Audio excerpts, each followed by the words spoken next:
Ashton felt a pang of guilt in his chest. Sure, Amber's words stung. But it was also his fault. He should have done something sooner. He quickly knelt to help Delilah gather her books. You don't have to do that, Amber insisted from behind him. It's her fault for being so clumsy. She better watch where she's going, or keep a grip on her stuff. You heard me, chubby? Ashton clenched his fists, irritated by Amber's harshness. He couldn't stand it anymore. Amber was pretty, but she wasn't the person he wanted to be with right now, not after seeing her treat someone like that. Thanks, Delilah whispered, her voice soft but strained as she stood, clutching her books even tighter. Before Ashton could say anything more, Amber grabbed his arm. Let's go, she snapped, not even sparing Delilah a second glance. Ashton shook his head, his stomach turning. Actually, I'm supposed to be showing her around, he said, glancing at Amber. I bailed on her earlier, so I'll see you around. Amber's face twisted in surprise, but she didn't argue. Sure. Suit yourself. As Amber walked away, Ashton felt a strange sense of relief. Maybe he didn't care about impressing her anymore. Maybe he didn't need her approval to feel good about himself. He turned back to Delilah, who was still standing there, watching him carefully. Sorry about her, Ashton said, feeling a little awkward. She can be. A lot. Delilah smiled faintly, adjusting her glasses. It's okay. I'm used to it. Let's go, Ashton said, gesturing toward the next class. Over the next few weeks, Ashton's role as Delilah's mentor became less of a chore and more of an opportunity. Despite his initial indifference, he found himself standing up for her whenever the other kids picked on her. She was a target partly because of her appearance, partly because she was quiet and didn't fit in. But Ashton didn't mind being there for her. In fact, he started to appreciate her more, especially when he realized she was the smartest kid in school. And as the days passed, Ashton began to notice something. The more he stood by Delilah, the more the other girls started paying attention to her. They'd send notes through Delilah, asking him to meet up after school, or telling him how much they liked him. He'd scribble a short response and pass it back through her, using her as a middleman to navigate the flood of attention.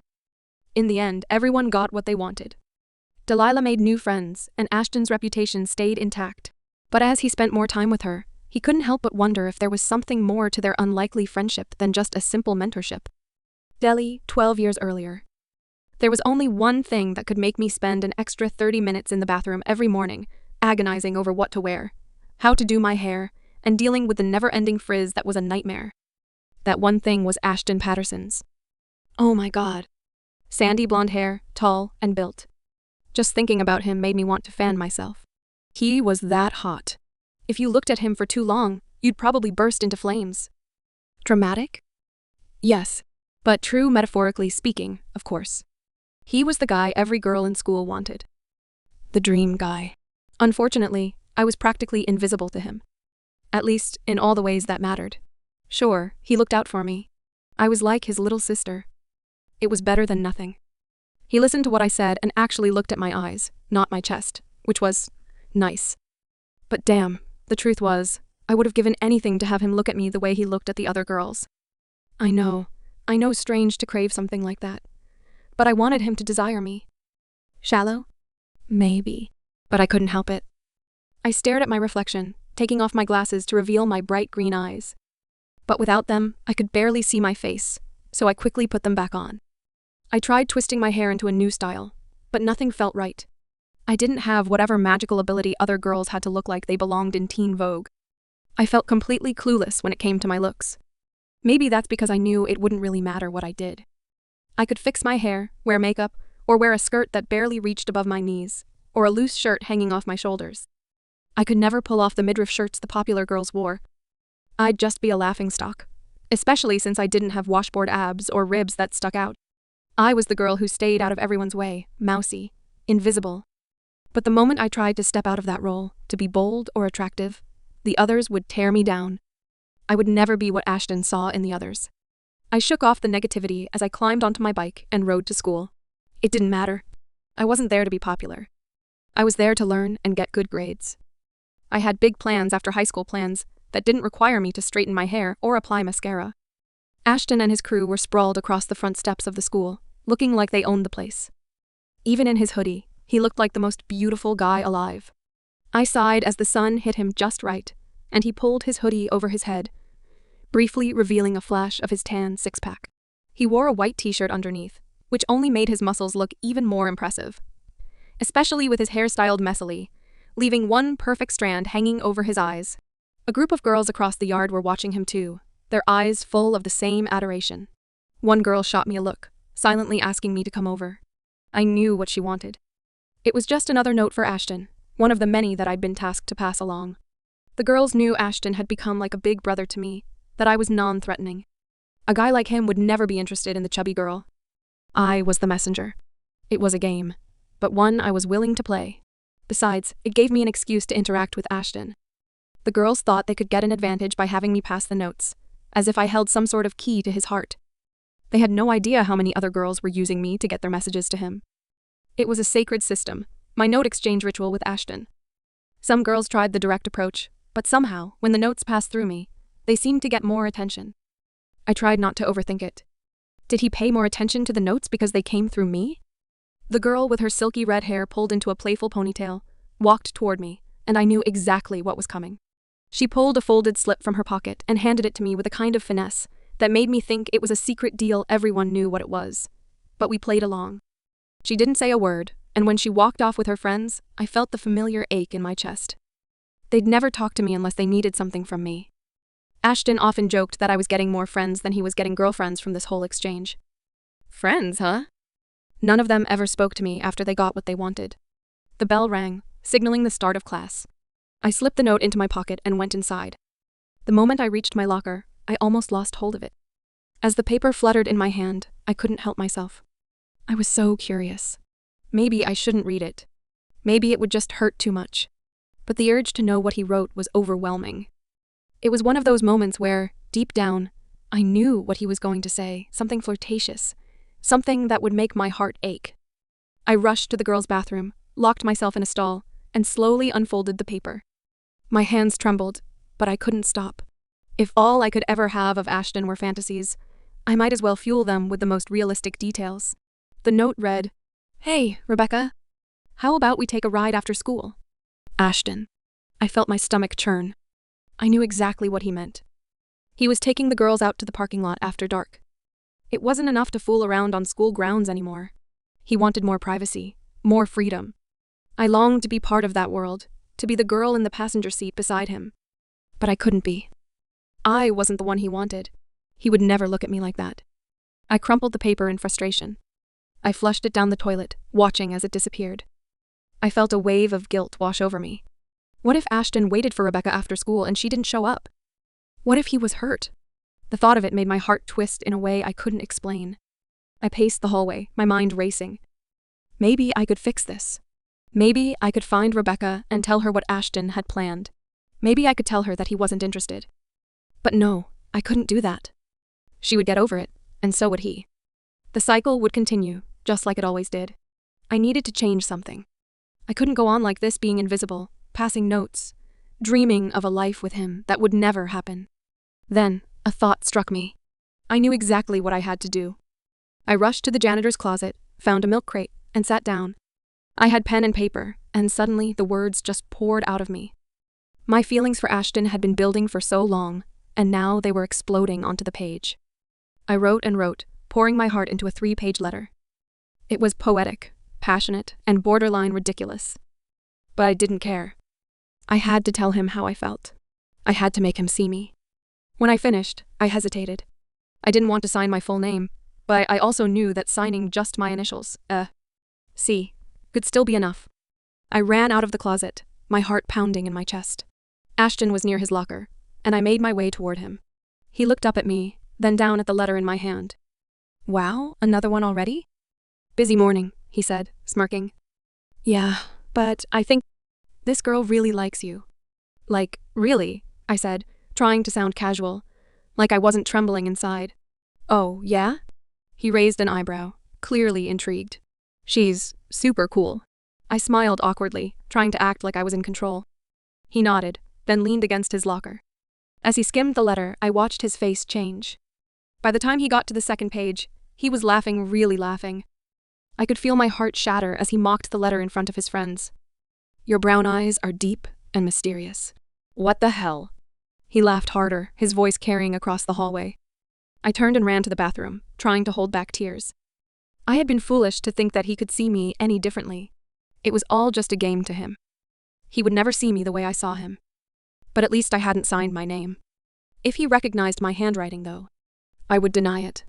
And that was the last time I ever tried to make him see me as anything more than his little sister. Dealey braced herself against the bathroom sink and stared at her reflection in the mirror. Okay, Delilah. Time to follow through with that pep talk and the plan from last night. No backing out now. You've got this. Today is about having fun and making the most of your time with Ashton. No drama. No deep thinking. Just enjoy. She tucked a few strands of hair behind her ear and went through her morning routine: mascara, eyeshadow, a little lip gloss. Regardless of what the day held, she needed to feel good about herself. Contacts went in, no glasses today. She was going for that extra bit of confidence. As she opened her bedroom door, the smells of coffee, fresh juice, and warm pancakes wafted through the air, instantly making her stomach rumble. Thank you. This looks amazing, she said, walking into the kitchen where Ashton sat at the table, reading a paper. A plate of pancakes with fresh blueberries was waiting for her. Just a little fuel for the day, Ashton replied casually as he poured her a glass of orange juice. Coffee too, if you want some. She flashed a playful smile. What, no note for me? Ashton glanced up, shaking his head with a grin. Billy, I'm a man. You'll never see me write notes. Hell would freeze over first. Oh, so you don't like it when I leave you notes? She teased, raising an eyebrow. I didn't say that, Ashton countered with a chuckle. But you're a girl, and I'm a man. A man does not write cutesy notes. Got it? Dealey fluttered her lashes dramatically. Not even for his very best friend and roommate, who makes amazing breakfasts and watches hours of Netflix with him? Don't push it, goofball. Ashton grinned, cutting her off. Or I'll eat all the pancakes myself. She laughed, taking a mug of coffee from the pot and joining him at the table. You didn't have to go through all this trouble, you know. I wanted to, he said with a shrug, his casual tone making her wonder if there was more to it. What was he up to? By the way, did a letter from N why you come for me? Dealey asked, cutting into her pancakes. Nope, sorry, Ashton replied, not missing a beat. As she continued eating, she wondered what kind of surprise he had planned. He was always full of them, most of them terrifying, some exciting. So, what do you have planned for me today? Spelunking? Rock climbing? He winked. It's a surprise. Dealey's heart skipped a beat. Surprises from Ashton could go one of two ways. One, he could pull something that terrified her out of thin air, like skydiving. Oh God, she didn't even want to think about it. But the second possibility? That was what she hoped for, something simple but fun. Maybe something new he wanted to share with her. Anything other than a life-threatening adventure was good in her book. Delilah, remember the plan, relax, and be your normal, happy self. No overthinking. Just let go and enjoy. She bit into her pancakes, trying to ignore the anxiety swirling in her stomach. As she glanced over at Ashton, who was still engrossed in his paper with that smug little smirk of his, she knew he loved this. The control. The mystery. Whatever was coming, he enjoyed watching her try to guess. After breakfast, she rinsed the dishes and loaded them into the dishwasher. Ashton had disappeared for a moment to grab his jacket, leaving her to wonder if she was dressed appropriately. Hey, is my blouse and jeans okay for whatever it is you have planned?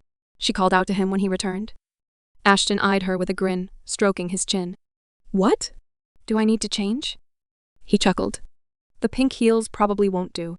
Maybe a pair of sneakers instead? Dealey glanced down at her outfit. He was right. She loved her heels, they matched her blouse, but sneakers would probably be better for whatever was coming. She laughed at herself.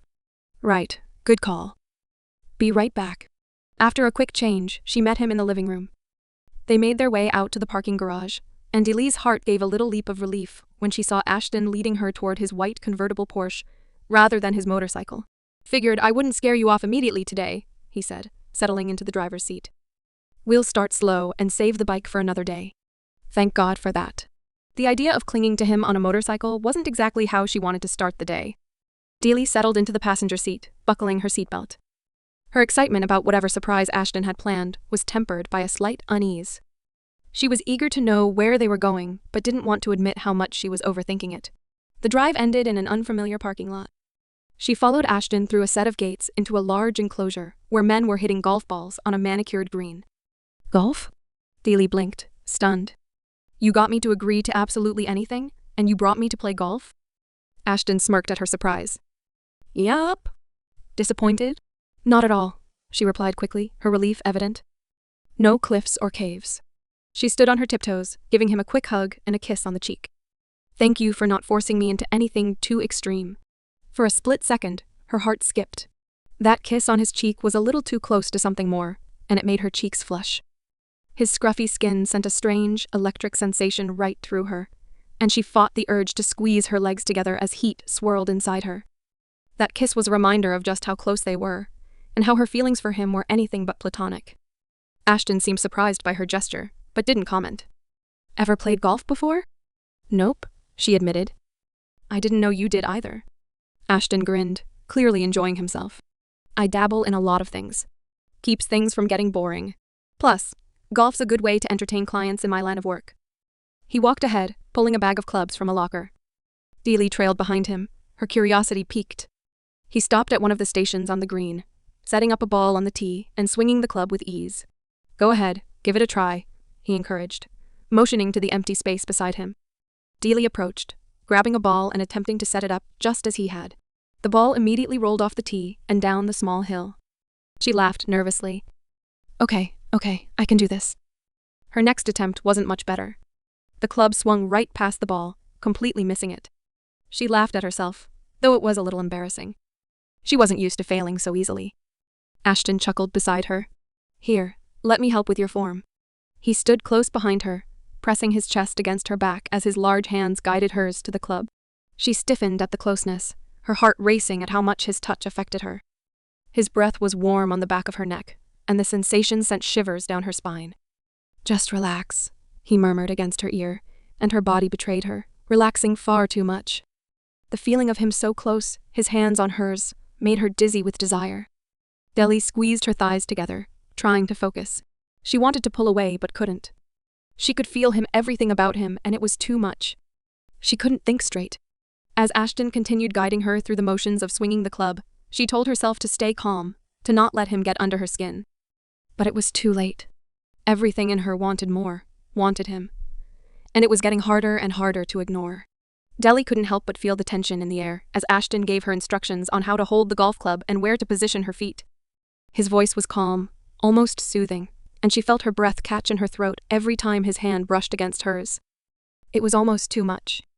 She wasn't sure if it was the heat of the moment or the closeness between them, but she lost herself in the feeling. Then, Ashton moved closer, adjusting her stance, and his hand settled on her hip, guiding her back a few steps. The air seemed to thicken around them, the weight of his presence nearly suffocating. Deely turned her head instinctively, and suddenly, they were there, his face inches from hers, his body wrapped around hers. He had been explaining something, but his words trailed off as he looked at her, his gaze softening. Deely's heart pounded in her chest as she stood there, almost frozen. His brown eyes flickered down to her lips, and she couldn't help but part them slightly. It was a moment she'd dreamed about countless times, and now it was happening for real. A light breeze passed, carrying with it the familiar scent of his cologne, cedar, and mint. For a second, everything felt suspended in time, just the two of them, as though the world outside didn't exist. Deely held her breath, waiting for the moment to stretch into something more, but before she could do anything, Ashton pulled back. Just like that, he said, a small smile tugging at his lips. You're getting the hang of it. Now, try again. Deely instantly missed the warmth of his body, the closeness, but she pushed those feelings aside, taking a deep breath. Focus, she told herself. You've got this. But as she swung the club, all she could think about was that brief, intense moment. How could she concentrate after that? She couldn't even believe it had happened. She forced herself to focus and swung again, this time hitting the ball just right. It soared through the air and landed at the 50-yard victor. She couldn't help the excited squeal that escaped her as she jumped up and down. Her first real success on the course, and it felt amazing. She dropped the club and skipped over to Ashton, who was watching her with a proud grin. His arms opened up for a congratulatory hug, and she rushed into them without thinking. His embrace was warm, solid, and she felt safe for just a moment. But then, a voice cut through the air. Ashton? Ashton. Deely froze. As if on cue, a woman appeared, walking briskly toward them. Her arms were already outstretched toward him, and before Deely could process it, she was practically hugging him. His smile, the one he had been wearing just for her, instantly shifted, and a knot tightened in Deely's chest. This woman, Sandra, was the same one Dali had seen the other night in the kitchen. The one who had been so careless with her attention toward him. Sandra had no idea who Dali was, but Deli could tell she was sizing her up. She didn't like it. "Hey," Ashton said, his voice hesitant as he introduced Deli. "This is my friend, Deli. And this is—" Sandra cut him off, clearly eager to insert herself into the conversation. "Sandra," she said, offering a tight, almost patronizing smile. "Nice to meet you." Deli forced a smile, her stomach churning as she stood there, watching Sandra get close to Ashton. Sandra looked at her for a moment before turning her focus back to him. "I've been waiting for you to call. We should grab dinner tonight. How about it?" The tone in her voice left little to the imagination. Deli knew exactly what she meant by dinner, and she could tell Sandra was confident he would agree. But Ashton didn't fall for it. "I'd love to, but I have plans tonight," he replied, and Deli felt a small flicker of relief. "Maybe another time?" Sandra didn't seem to care, brushing off the rejection as if it was nothing. "You better," she purred, before strutting away, her hair bouncing with each step. Deli was left standing there, trying to control the storm of emotions brewing inside her. Once Sandra had disappeared, Deli tried to shake it off, pushing her irritation toward the golf ball. She flung the club back, taking aim and swinging with all the frustration building up inside her. This time, the ball shot forward, landing at the 100-yard victor. A huge accomplishment for her, especially after her earlier, less than graceful attempts. Ashton appeared beside her, his eyes lighting up with excitement. "That's what I'm talking about." He cheered just as excited as she was. "Great job, Deli." She couldn't help but smile, feeling a rush of pride. "I did it. Did you see that?" She practically bounced on her feet, thrilled with her success. "Yeah, I saw it. You're getting good at this." He handed her another ball, encouraging her to try again. But as much as she wanted to keep practicing, something inside her felt distracted. She kept thinking about that moment earlier, how close they had been, how his body had felt pressed against hers. It was hard to focus on anything else when the memory of that brief connection was still so fresh. She swung again, this time the ball veering off course and landing closer to the 50-yard victor. It was disappointing, but at least it had gone a decent distance. "Well, it's still a good shot," she joked, trying to brush off her disappointment. "Good swing." "You'll get it next time," Ashton said, his voice reassuring.